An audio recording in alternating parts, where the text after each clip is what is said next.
Hello everyone, welcome back. Today I got something interesting to share with you guys. I've got some 38 special reloads that I think I did something like probably about 6 or 7 years ago. Okay, I actually forgot that they were sitting in this bag. I just found this bag today.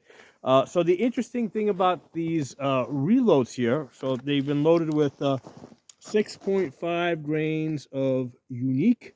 That's 158 grain bullet. But the interesting thing about this is I can tell by looking at the bullets that I cast these bullets. I actually made these bullets. Okay, let me hold in front of the camera here. So I made these from lead using a mold. Okay, let me show you guys the mold.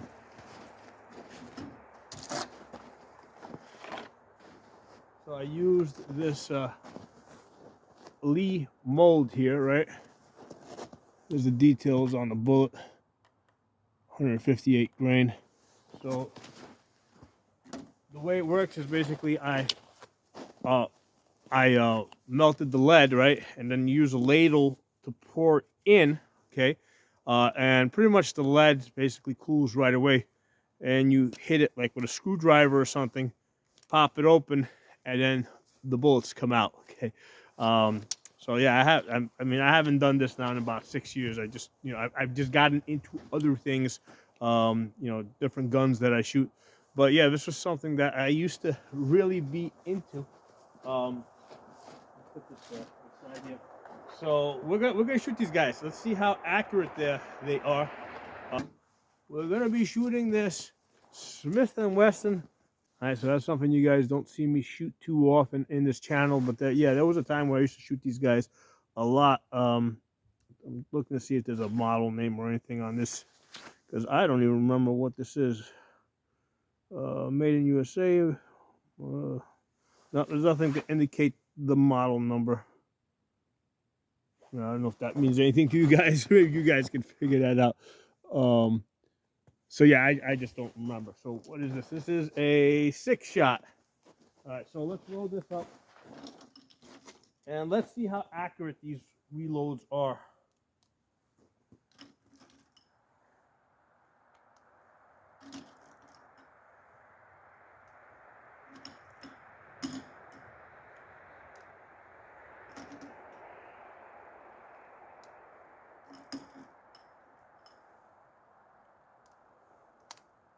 All right, so let's put a couple of shots here at 15 yards.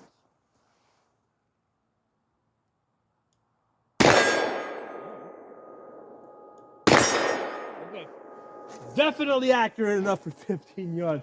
Let's go to 30 yards and make sure I got you guys in the camera. And yeah, you guys are in the camera. Turn them more a little bit that way. All right, actually, let me do it from this side. All right, let me shoot the 30-yard target right over there and see if I can get hits on that.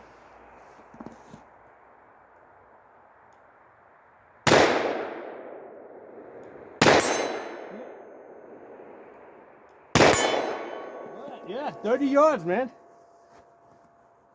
Shall we go for 50 yards? Let's try the 50 yards. That's like way down. Let's see if that's even in the camera. Let's try 50 yards. All right, so that will be at the left edge of your screen over there. It's really, it's gonna look really cool. Really small. If I hit it, you'll hear the ding.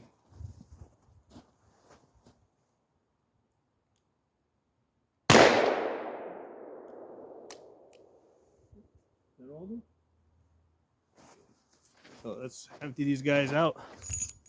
Yeah, hold them. All right.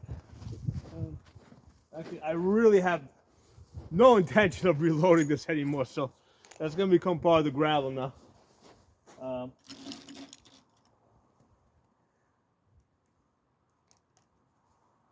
So yeah, I used where I say 6.5 grains of unique. Unique was like a very versatile gunpowder that I was using. I still have like a ton of it. The great thing about unique is like you can reload everything like from 380s all the way up to 500 Smith & Wesson. Okay.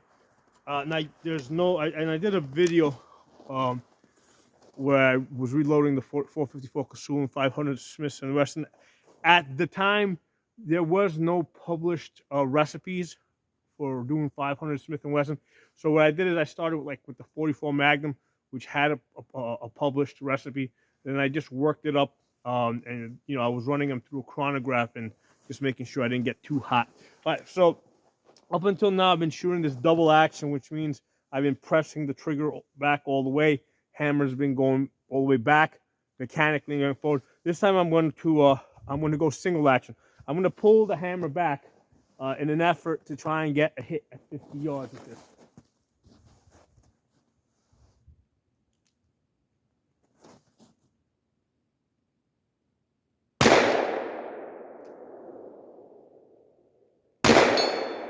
Hit 50 yards, man.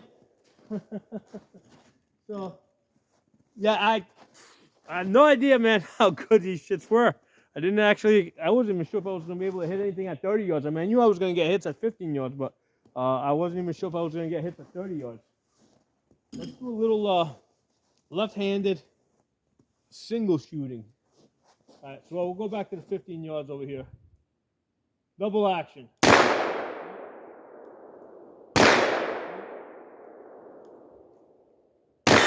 we go.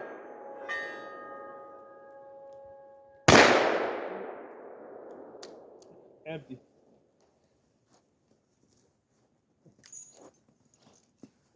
Really nice gun, man. Really nice gun.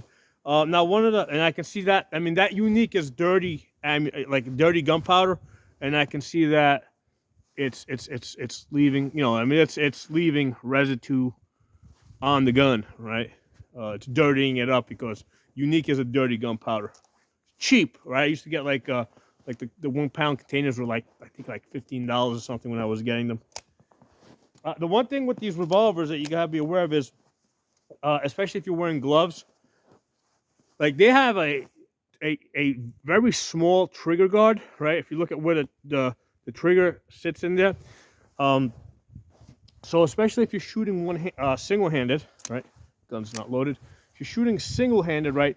One of the issues that you can run into is especially with the glove, when your finger comes back, if it doesn't go forward all the way, it can fail to reset. Like right now, see, it hasn't gone forward all the way. So that's one of the issues with revolvers, okay? That your finger has to go forward far enough in order for the trigger to reset. And then, like, even with these thin mechanics gloves, that doesn't always happen. So that's one of the things that makes revolvers less reliable, okay? Even though mechanically they might work, if your finger doesn't go all the way forward because you're wearing gloves, the gun's not going to work. The other thing that I have experienced is because basically the guts of this are exposed, okay? There's gears and stuff in here, right? You see the gears there? That's all exposed. So it's very easy for like dirt and sand and stuff like that. Like if this comes out of the holster and ends up in the ground, stuff can end up in the gears, all right? And it's not just the gears here. It's also there's lots of places where you can get dirt and stuff like that, where it's going to mechanically prevent the gun. So the nature of the revolver is that it is exposed. The gears are exposed. With the semi-automatic, it's closed until you're actually shooting and the slide opens up for a second and then it closes, okay? So with a semi-automatic, you can kind of put it in the sand, pick it up, and shoot it as long as you don't have window cuts, right? If you got window cuts, let me pull out my carry gun. So if you got window cuts like I got over here, right?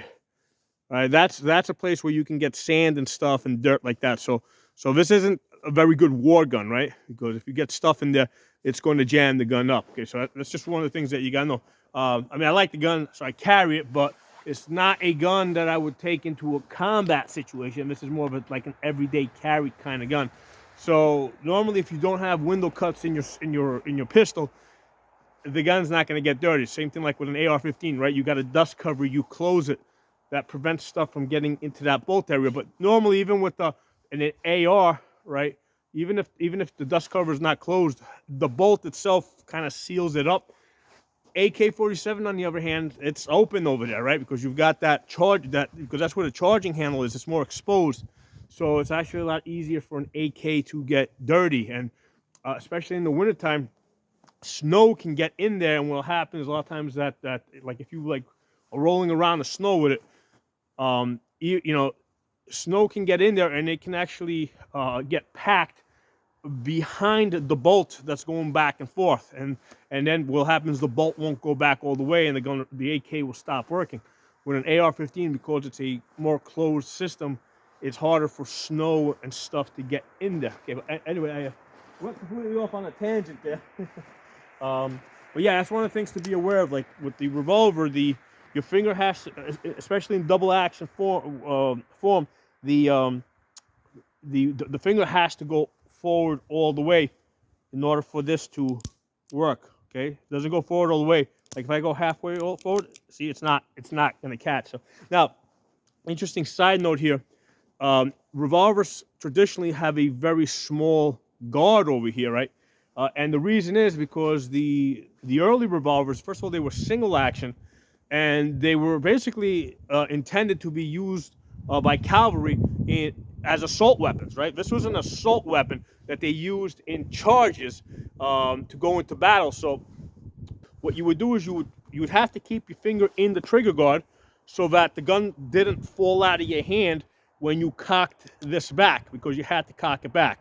Okay, so then you would shoot it, right, lift it up. Your finger had to stay in the trigger guard, right? So forget this modern safety stuff. That didn't apply to the, you know, Civil War era cavalry revolvers. They were cap and ball revolvers.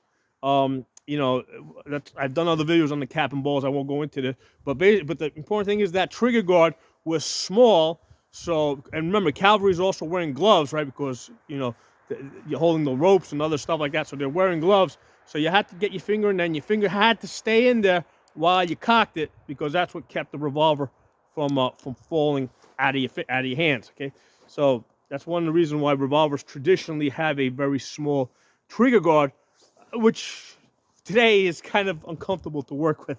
But anyway, let's I got a few more. All right, we're gonna shoot those 5 rounds in this 38 special 357 snubby. Okay, so this is interesting. This one is from EAA. All right, EAA. This used to be somewhat more popular. And so this one's interesting because it says 38 special, and then it says, hold on, get back. See how it says 38 special, and then in light print it says 357. So I had actually called up the company. I'm like, why is the 38 special in heavy print and the 357 in light print? And they basically told me that don't shoot too hot loads. Okay, so that's interesting. So we're gonna shoot the last of these cast bullets, man. These are the last ones, and like I said, it's not likely that I'm ever going to do this again. I might, but it's just I don't have any plans to do start to cast bullets again. It's just a lot of work.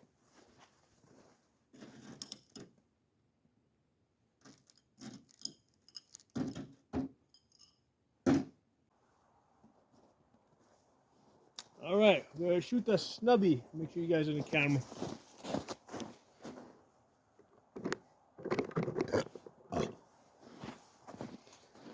All right, snubby. So let's try the 15 yards here.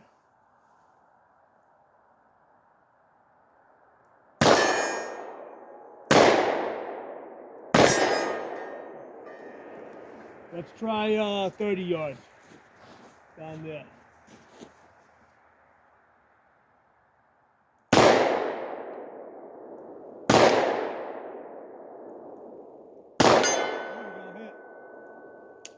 That's it. That was the last one.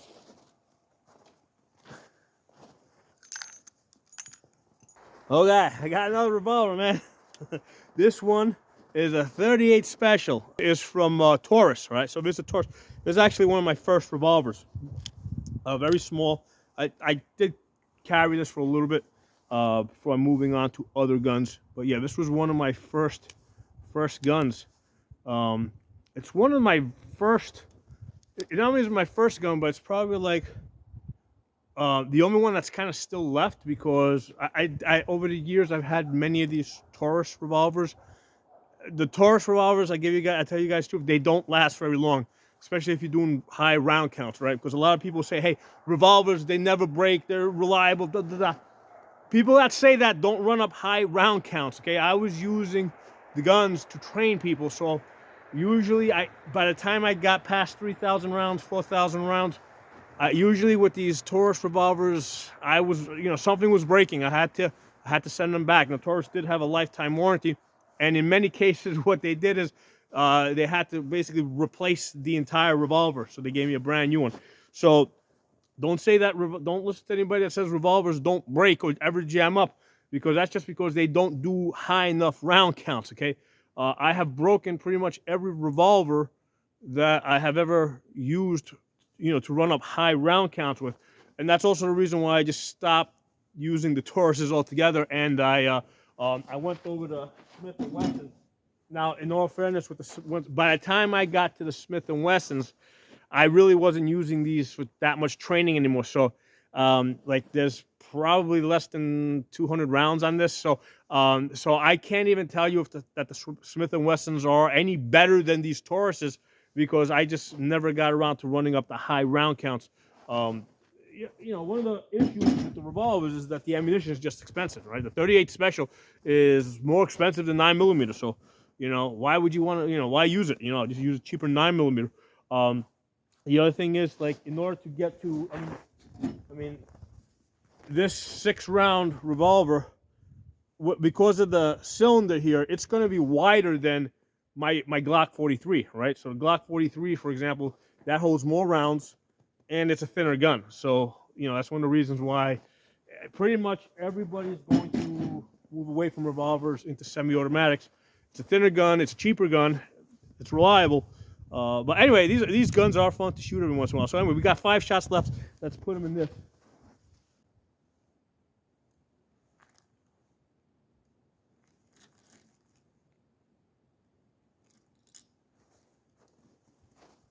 So there's a 5 shot.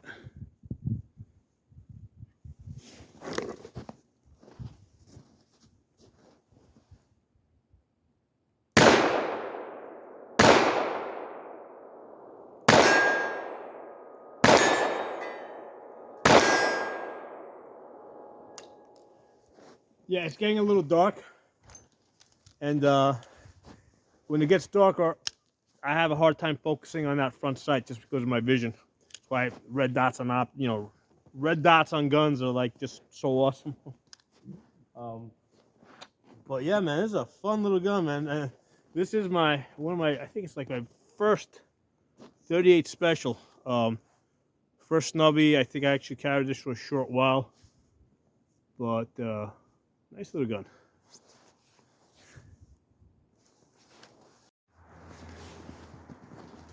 We're gonna shoot this 38 again, just because this shit's so addictive. Actually, let me do it this way. I saw some good muzzle blast. You guys can check out the muzzle blast on this. Go lefty on this.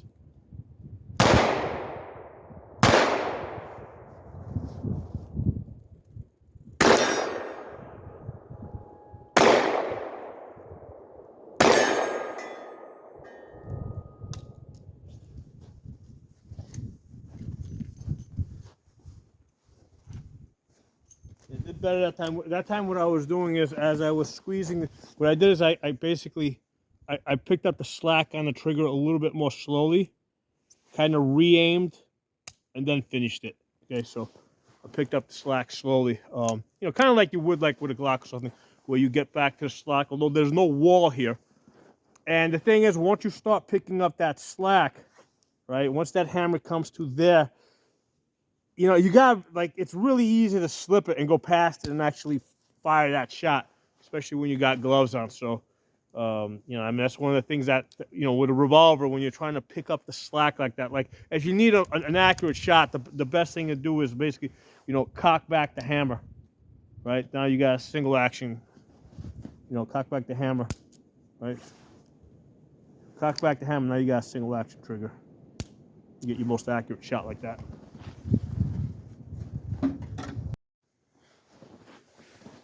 What the hell? Let's take the 357. It's got 38 Specials now in there, but let's go with the long barrel Let's try and get some hits at let's go 65 yards.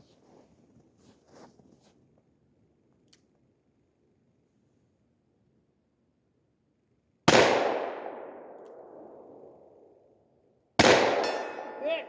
65 yards. Let's go 75. 75 yards. We got a hit with this guy, man. And that was with the 38 special. It's a 357, but I got 38 special lows in here now.